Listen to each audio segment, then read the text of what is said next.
Live from the Gallup campus in Omaha, Nebraska, this is Gallup's Call to Coach, show number 4, recorded on August 8th, 2013. Call to Coach is a resource for those who want to help others discover and use their strengths. We have Gallup experts and independent strengths coaches share tactics, insights, and strategies to help coaches maximize the talent of individuals, teams, and organizations around the world. Welcome, and I am Jim Collison.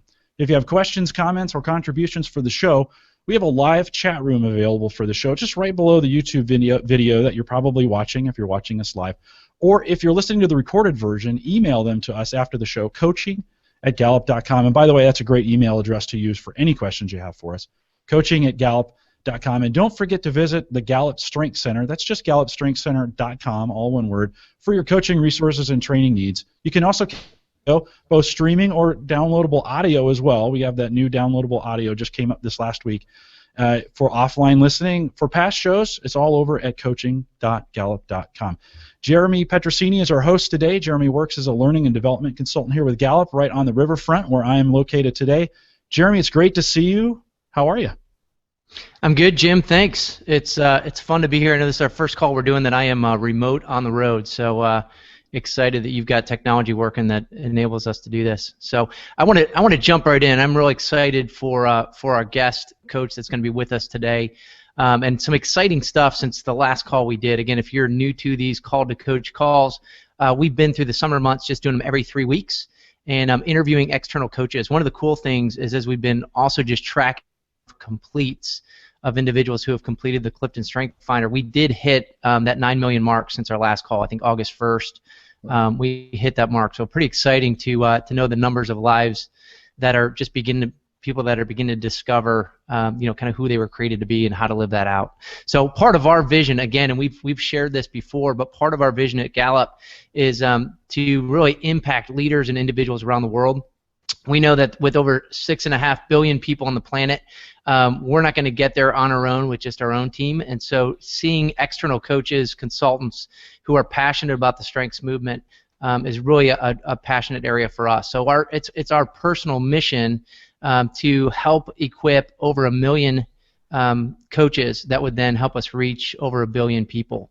So Mike Dauphinee, who's joined us today, is one of those coaches. One of the things I often will hear too from Jim Clifton, our chairman, CEO, is he'll say if you're going to impact leaders around the world, we can't just do that through reaching Fortune 1000 or enterprise CEOs and leaders. We've got to hit leaders in government, healthcare, education, and then faith nonprofit. And again, when you think about leaders in those 5 kind of sectors or domains, those are the people that influence you and I in decisions we make and where the advice we get comes from. So one of the exciting things about Mike Dauphinee is he not only founded the Dauphinee Group in 2007, but he has traveled the globe and works with senior level leaders in all 5 of those domains I just mentioned.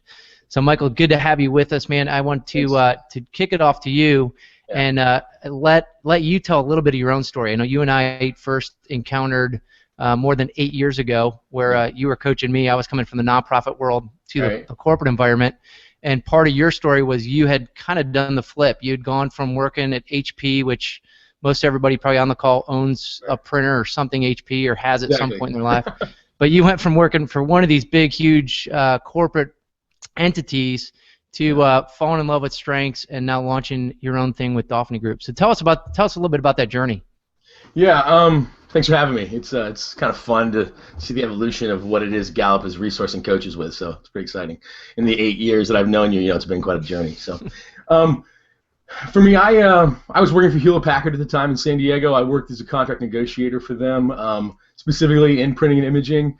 Had a pretty great job and a pretty great life, actually. Was commuting to and from Singapore, supporting people all over the world, really enjoying that life, at least in the early days. But as I kind of got further and further in that race, became less and less satisfied with just the corporate space and the corporate roles and the corporate seats and the potential and things like that. But working really, really hard to fit who I was into that mold. And at the same time, I was supporting a nonprofit group here in San Diego. It was around 2000, 2001. And StrengthsFinder was how old in 2000? How old was it then? Yeah, I mean, Now Discover Your Strengths had just come out in right around that time. So yeah, you guys were kind of right on the cusp of some of that. It was pretty early. We were, and I was on the board of this nonprofit in San Diego, and Gallup had partnered up with Bethel University out of Minneapolis, Minnesota, Minneapolis, St. Paul, and they were coming into organizations and offering them the chance to use this and have a weekend experience for their volunteers and in a lot of nonprofit space. So for us, we signed up. We came in. We'd never heard of the Strengths Finder. Kind of put our volunteer staff through that program, and it transformed how we saw ourselves as a team. People suddenly were navigating more directly to areas that they wanted to serve in, and we as a staff started kind of looking through it. I'd never seen the Strengths Finder before, and I remember getting my results and hating every one of them, just despising Mike, them. what are your top 5? Share your top 5 real quick. In functional order, my top 5 is communication, command, activator, positivity, and relator. And I remember getting pretty laid back. Pretty laid back. And like to listen. Exactly. And I remember my whole life, my father, who was probably watching, saying to me, "Mike, can't you just think before you act?" And of course, the answer is, of course not. I have activator. And could you just not parent? We used to go to the coast, and I remember yelling at like 8 years old, yelling at my parents, telling them, "You should be better parents. David's going to go over the cliff." Command. I want to teach them how to parent their 4-year-old child at that point. Right. I remember looking through this, and also one of the big things for me is I remember being 13 years old and losing a job because the store manager said I talked too much. And at 13 years old, you learn right away that your greatest success would be in becoming not something that was annoying. And so to talk, that was a bad thing. So I worked really hard professionally to hold my tongue, not overexpress, not say too much. And then along comes StrengthsFinder. And we're sitting there and we're learning, and they're saying, here's the solid science behind this. Here's the things that you do better than anyone else. Here's a profile that's unique, 1 in 33.4 million, and your chances of lining up someone else in the United States to do what you do when you're in your zone is like, you're the best in 10,000 people. And I remember listening to all that science and then opening my packet and it saying, you should really find a career where you talk for a living. You should really find a career where you influence. And I remember feeling a sense of failure because it said I had failed to scoop out my insides. I was pretty convinced that success for me would come if I could scoop out what was inside of me and somehow let knowledge, skill, and experience pour somebody valuable in. And this paper said I was a failure. And I couldn't wrestle through that. And I read it over and over and over again. I took it again, thinking I'd get different results, and I didn't. I know some people do, but I was sure that I had empathy or something else. No, it didn't work. And before I knew it, I was left with the fact that there was accuracy to this. But if it was accurate, what did it mean for me? And I couldn't get away from that question. Because to know this meant I was now required to do something about it. Either ignore it and stuff it and deny it, or I had to step into it somehow. And I remember I turned 30. I was flying home from Tokyo. It was my 30th birthday, so I was flying back into the States. I remember my birthday was 27 hours long because I landed before I took off. And I remember sitting in Chicago, and I had just run this conference for Hewlett-Packard, and I had a bonus check in my pocket, and I was going to take a vacation, and I remember thinking, I'm reporting to the highest levels of Hewlett-Packard. I have everything you're supposed to want, but nobody's life is better because of this. And I thought, you know what? I don't want to wake up one day and be 60 and wish I'd done something different. And I realized that I was given at that moment a chance and a choice that my father was never given. I grew up in a very small town where men worked very, very hard in paper mills and with chainsaws. And they would come home and their families lived in the wake of people who had one choice, which was how much money can you make to support your family, how comfortable is your chair, and do you get to sit there and let the TV wash over you every day to relax yourself. And this is the one choice you get to make. And I remember thinking to myself, I've been given a lot. I've been given this information and this opportunity. What does it take right now for me to own my life and choose? And so I began a process which led to 6 months later me walking away from Hewlett-Packard and kind of getting a nice package that ended up being the thing I lived on as I packed up from San Diego and moved to Minneapolis, Minnesota to support, and basically on my own dime, support Bethel University's program where we traveled the country literally for about a year and a half, challenging young leaders of nonprofits to use their strengths, find their talents and themes, to understand their character, to really kind of put themselves out there in a new way. And that basically, to steal a Malcolm Gladwell line, became the 10,000 hours they kind of shaped, my understanding of strengths. And so when that finished, I started getting phone calls from clients, and that's how that started.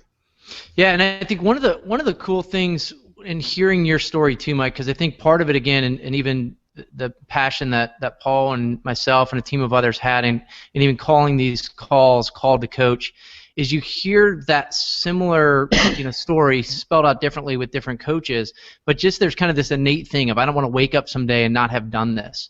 And so even for you, thinking back to when you were 13 or then when you took StrengthsFinder, I think you took it through Strength Quest, so it was giving you some of that career orientation pieces going, really? Like, is this me? One of the cool things that I think you say with, on your website with the Dauphinee Group is that you guys really kind of exist for a single purpose, which is giving people permission to live life from their identity. Talk a little bit more about that, because I think that, with the senior executives you work with, I know you do a lot of individual coaching and then coaching with teams. Talk about like how you've taken your own personal story, that mission that you're now living, how you help give that permission for those leaders you work with, and then for them to give that to their teams. Talk a little bit about that for coaches on the call to kind of hear and learn and maybe think about how they can do that same thing. Yeah, one of the things that Gallup says that you guys say in all the research is the best in a role achieve what they're trying to achieve, but they often use different themes to do it, right? And that's a nice catchphrase, but most people don't. They don't actually kind of empower that. And so for me, when it comes to coaching executives and teams and leaders, when I come into a client, a lot of times they've taken StrengthsFinder or they've seen almost every program there is, and they'll often say to me, well, what's the StrengthsFinder program? Like, what's the program to it? The key component of StrengthsFinder when it comes to coaching for them is, for me, I say, well, there is no program. If you use StrengthsFinder properly, it will simply catalyze everything else you're doing as a team. It'll take what it is you're doing already and it'll empower you differently. For us, one of the things we say is that StrengthsFinder is truly just a language. That's all it is. And then most teams are functioning without common language. One of Rhonda Richardson, who is a friend, she kind of coined the phrase that's our team motto, which is healthy people ask for what they want. And so we tell this to our teams. We tell this to our leaders that, guess what? Your manager, your team leader is going to be horrible at knowing what you want. But healthy people ask for what they want. But here's the thing. If you don't have vocabulary to describe that, have you ever seen a 2-year-old who starts to understand they have wants and needs, but they have no words to describe those wants and needs? How do they behave? Right. When they get something, they're happy. When they don't, they're annoyed. They grab, they take, they swat each other. And this sounds a lot like the clients that you'll encounter as a coach, and they're just grabbing and creating all kinds of emotion, but they don't necessarily have the vocabulary. So StrengthsFinder, if you let it with a team, you can empower the individuals of these teams to say, you know what? It's not your job to figure that out, boss. Instead, I understand my 5 themes so well that it puts a lens on my wants and needs so I can ask for that. Now, you may not be able to give me everything I need, but I can more effectively ask and you can give me pieces of that. When you come in to coach a team and you can empower a leader to say, the StrengthsFinder will allow you to understand your team better, but more importantly, now your team is empowered, so they're going to give you statements and comments that you don't have to mind for. That's a big deal.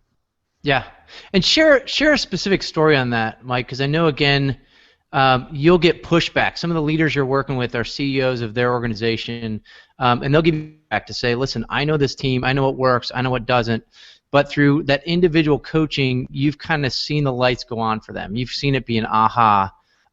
Talk about that a little bit, even, again, specific tools, tips, tricks you've used.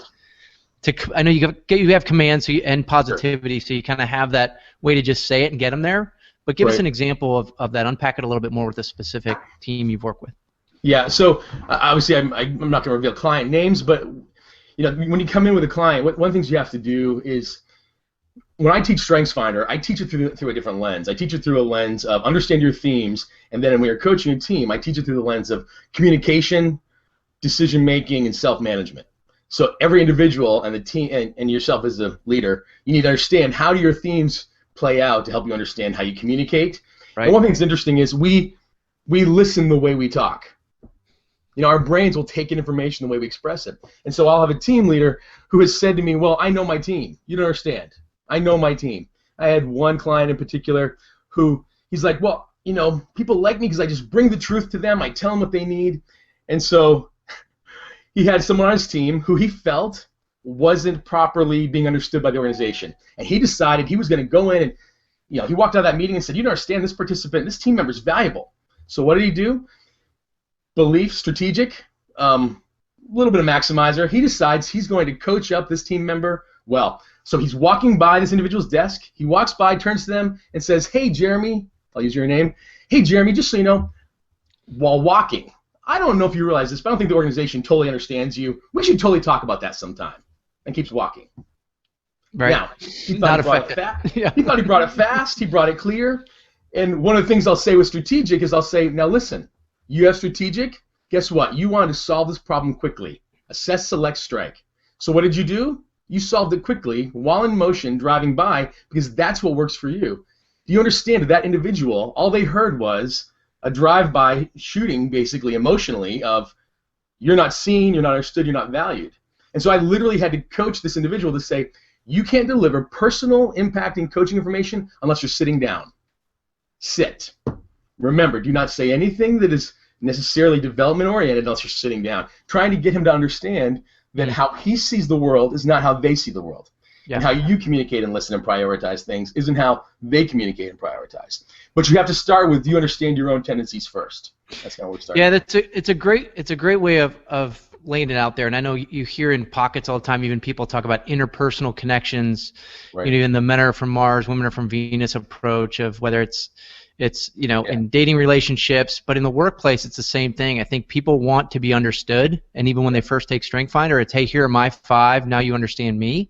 And I think the onus that you just hit on, which is critical, is when you are in a role of manager or leader, it's less about you and it's more about your people. And again, Gallup's research around engagement uncovers it all the time.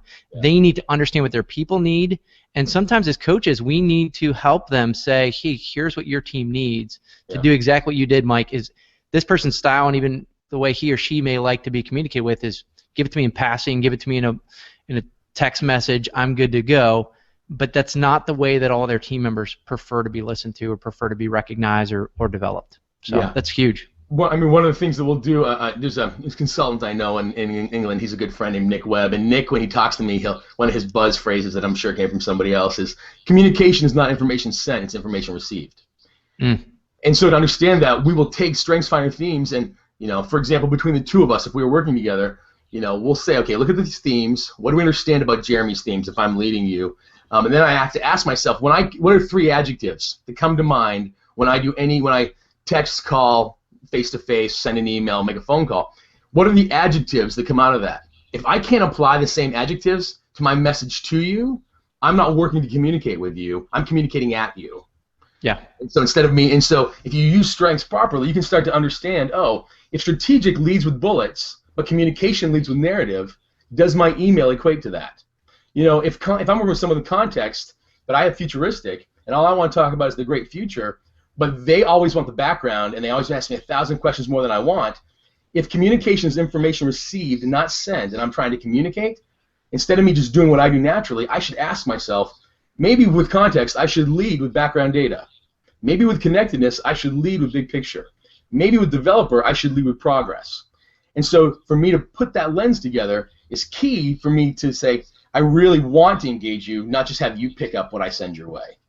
Yeah, no, that's great, because that also comes back to doing what you do best. It's like filter it through your lens, right? And that's where you got to unpack that individual theme, which is huge. So I know one of the things that you've been able to share with me over time too is part of home base is Coronado Island, just outside of San Diego, which we all joke is paradise. But I know you spend so little time there because you're on the road. Right. And one of the things I know you're committed to is you're working with companies across those domains all around the world, but annually you try to give back. You try to do something that's big picture and not just local where you're at, but global. Right. So I know you've spent some time the last few years going over to Afghanistan. Can't probably talk in detail about a ton of the stuff you've done, but there's some real great transformational stories I know that you have. And I think for many of us on the call as coaches, it's not just a job, it's not just an opportunity to go coach somebody and use strengths to do that, but the reward is really seeing somebody's life transform, seeing their business transform, seeing their customers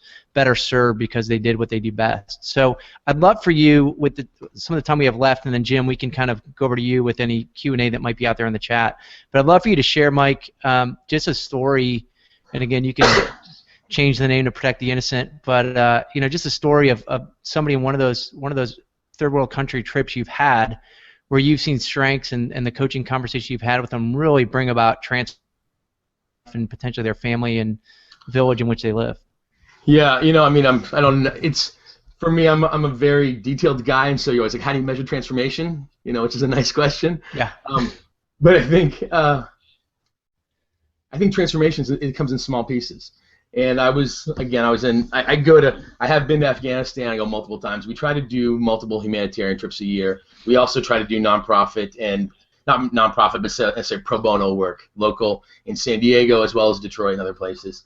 And I think for me, when it comes down to that, I had an experience in a far-flung corner of the world about a year and a half ago, and did a Strengths Finder session and did the workshop in the best I could. They were English, second language speakers. They weren't native English speakers, but they're trying in English, and we're teaching in English, and really small group, and talking about, hey, you know what? Yes, you should keep striving for your dreams. And it was a guy who was about in his 20s, and after the group was over, they all left, and he stuck around, and he was like, teacher, can I ask a question? And I'm like, sure. He says, I really desperately need your help. My desire is desperately to go to medical school, but no matter what I do, I can't take the exam. He's like, and so I don't know what to do. And all my family and friends tell me to pray. They say I should pray. And, I'm very culturally supportive, and, faith's a big part of my life. And so I said, well, prayer is important, and it can really impact us. And, ask God to give you direction and help on the next steps and follow this journey of transformation you're on. And he said, no. He's like, no, teacher, you don't understand. My family and friends tell me to pray to ask God to kill my dream. Because only to kill my dream will I be happy. Because I've wanted this for year after year, and it's never happened. So, teacher, tell me how to make this feeling stop. Because I pray at night, and I wake up in the morning, and the dream is still there, and I don't know what to do. Help me. I don't know who gets transformed more, these people or myself. But as a coach, there are these moments where we have to shift from theory into dealing with, especially in marginalized populations around the world, this is not an idea for them. This is real. And he's standing there going, help me. And I had to tell him that, courage sometimes isn't about taking action that always leads to your dream. Courage is about believing that the talent you have inside of you can be reformed into valuable things beyond that first dream, and having the courage to reimagine what is possible. What's the seed of the dream inside of him, I said, that you can still make use of? If you can't be a doctor, what else is there? And do you have the courage to believe that your talent is big enough to go beyond the one title, the first dream, the first thing? And I think as coaches, we have to be asking ourselves that question, but also deal in the reality of people need to have courage to take action to chase their dream, but also have the courage to reinterpret that dream. And that's a tough space to be in. Yeah. But it was transformational for me, because I'm like, wow, this is a real question. These aren't theories. This isn't a nice thing where I get to drop in an idea and leave. This person lives in a war zone. How do I do this? How do I really, truly provide help? And that was a big... Yeah, and you're tapping on the fact, too, that there's so much additional contextual information that we must take into play, right? Here's a situation where you have somebody based on their religious culture, their Muslim beliefs, all these other things that fall into play, that it's not just discover these top 5 and go do it. There's huge culture shifts, and we talk about that all the time in our training of, parents that focus on the A's versus the F's, right. And how just even here in the States or around the world, there's that wantingness from people to focus on their weaknesses, fix those, instead of focus on strengths. But I love that story, because I think there's so much there that when we can understand it and help give those little ahas or permission to people to discover their identity and live that out, that is, in a sense, them discovering and living out their dreams. So, Jim, are there key questions? Or Mike, sorry. No. I was just going to say, I mean, strengths, if you coach it right, you can bring the contextual factors. People bring strategic plans and things. This is really about the contextual factors beyond their talent, where they live, their financial resources, their demographic. You've got to bring those factors to play. Yeah, it's not strengths in a vacuum. Yeah. No. Yeah, Jeremy, we want to thank we have had about 101 folks join us in chat. So great number out there. A lot of folks out there asking questions. Jeremy, we kind of covered this when we had Kurt on last 2 shows ago, but let me throw this out a little bit. There's always this question of strengths changing over time, and should they change, and those kinds of things. And maybe, Michael, maybe we can get we get a little input from you on this. There's a great discussion in chat going on around it. But Jeremy, talk just briefly about that, and Michael, maybe weigh in on that as well. Yeah, I'll hit on it, and then Mike, and you even mentioned that you took it twice to try to trick it the second time and be somebody else. But that question comes up a lot, and there's a great document out there too that you guys can download. and share with clients that kind of really gives kind of the statistical underpinnings of the assessment. So from a validation standpoint, when people have taken it time and time again, what you'll sometimes see is you'll see somebody's top 10 shift around. Now again, if you've taken it or are accessing the report through the Strength Center, I know for years only top 5 reports were available unless you were coached by a Gallup coach. Those are now available where you can access your or your client's full 34. So if they took it twice and accessed that full 34, what you may see are some shifts in people's top 10 or 12. But rarely will you see somebody's top 5 become their bottom 2 or 3. And so again, their top 10 or 12 will move around a little bit. Their bottom 3 to 5 might move around a little bit, and everything in the middle is just kind of there. But the person is, there's major consistency from a psychological perspective. There's been neurologists that have done different studies on the way that paths are formed in the brain, and basically from age 18 on, that's what we're looking at. And so very rarely do you see major shifts in somebody's themes. I have heard and seen people who have said, hey, the 6th time I took it, I finally now have communication in my top 5. And so I've heard actually Chip Anderson, who is one of the guys who helped work with Don Clifton around developing Strengths Quest used in education. He asked the individual, he said, "Are you a liar?" Because if you're a liar, of course, if you lied to the machine, the 2nd time or 3rd time or 5th time you took it, you're going to get different results, or you're more aware and trying to get those because that's who you think you should be or you think people want you to be. And I think it actually goes in the face of even what you hit on earlier, Mike, is it boils down to their identity and them trusting who they are, and they very rarely will see major shifts over time. Yeah, and as a coach, my thing as a coach, I would say, tell me why you're taking it 3 times. My challenge is we like the label.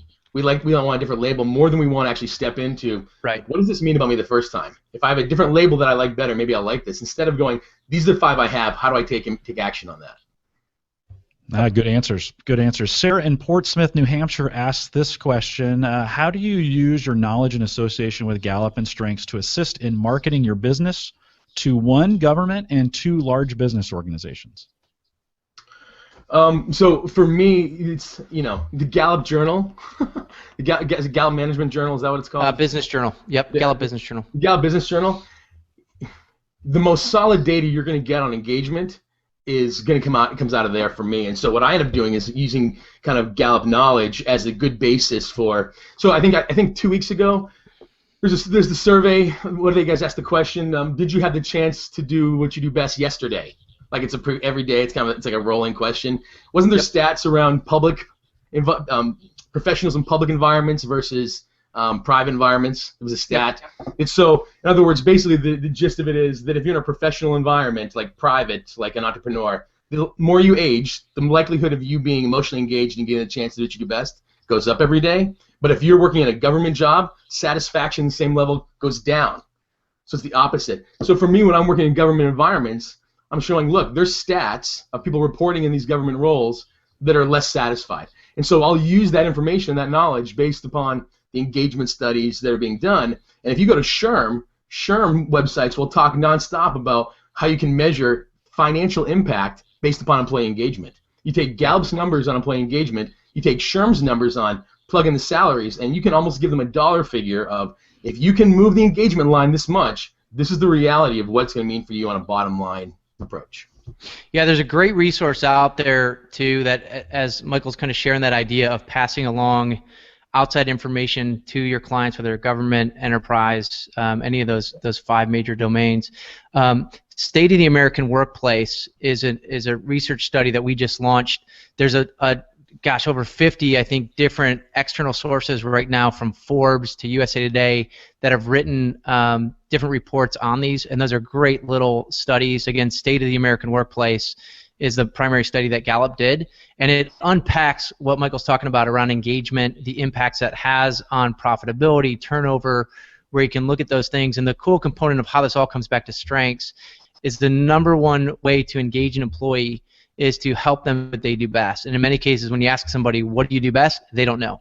So Strength Finder just becomes one of even many tools that are out there to help somebody discover that, to help them implement that and live that out in their place of work. All right, Jeremy, we try to hold to a solid 30 minutes for the show, and we've come to that point. I'll let folks, we're not done yet. If you've come out live, we stay around for 10 or 15 minutes after the show for a little post-show. You could ask questions and chat. We want to thank everybody for coming out and getting involved. I just saw a comment in chat from someone who said this is the most beneficial chat of the last 3 of these Call to Coaches that they've attended, and we're getting better at it. And Michael, great, thanks for coming in and doing what you do and being a great guest on this as well. I'll let folks, you bet, stay around for chat. Don't go anywhere. We're going to stay around for the post show, but we'll remind everyone to take full advantage of all the resources we have available at the Gallup Strengths Center. It's super easy, gallupstrengthscenter.com. Again, you can send us your questions or comments offline if you need to. If you've missed this or you're watching the recorded version, no problem. You can send an email to us, coaching@gallup.com, and you can also catch the recorded audio, video. We have all kinds of options for you now in each one of the posts that are available for you. You can even download the MP3 now and make that available on your smartphone if you'd like. Head out to coaching.gallup.com. Jeremy, can you tell us a little bit about what's coming up next? Yeah, so as I mentioned at the start of the call, we've been trying to keep these going every 3 weeks or so, toying around with the idea that in the fall may even accelerate the frequency of these, and we'll keep you posted on that. Our next call will be August 29th, which is actually a Thursday. That'll be noon Central. I'm really excited about our guest for that call. It's actually going to be Paul Allen, who Paul was one of the co-founders of Ancestry.com, spent over a decade, I think it was actually 2 decades, just in kind of that whole social media environment, consulted with Facebook, Google, others. But one of the real benefits we've had over the last 12 months is Paul has actually joined Gallup full-time as our Strengths Evangelist. So that's kind of his job title on his business card. But Paul is just passionate, right? You've seen it, Mike. Yeah. He is just passionate about really helping strengths impact the world. And so when we talk about those million coaches, Paul's passionate just about saying, Ancestry and these other things have been great, but how do we now take strengths to really help unleash the identity of people across the globe? And so even things like our new toolkits, Jim, I think I even saw over your corner, or the corner of your shoulder there in your office, you got one of the coaching kits. Michael, I know you had picked one of those up that you've been using with your individuals you've been coaching. We just launched this month. Again, thanks to Paul, his vision, leadership, just launched a coaching kit for managers and teams. So that's now available on the GallupStrengthsCenter.com website. But the other thing that we're going to be launching, again, a big vision from Paul this month, is we're going to finally have an app out there. Kind of, I think we'll start with iPhone and Android, right, Jim? We gotta support guys like you too at some point. We do. You bet. But we'll have an iPhone app available, Strengths app coming out soon. So it'll be really cool here in 3 weeks. Again, August 29th, to just hear from Paul, hear his vision with all he knows about the world and influence and impact, even some of his excitement around you all as coaches and what you're doing out there. So. All right, good stuff. This will do it for the live show. Again, if you're listening live, stay around. We'd love to have you. We'll have some more questions. I got a couple queued up here in chat. But if you're listening to the recorded version, this is it. Join us over at coaching.gallup.com and send us that email, coach@gallup.com as well, and we'd love to communicate with you. Jeremy, Michael, thanks. We'll do it all again next time. Thanks, Jim. Thanks, Jim.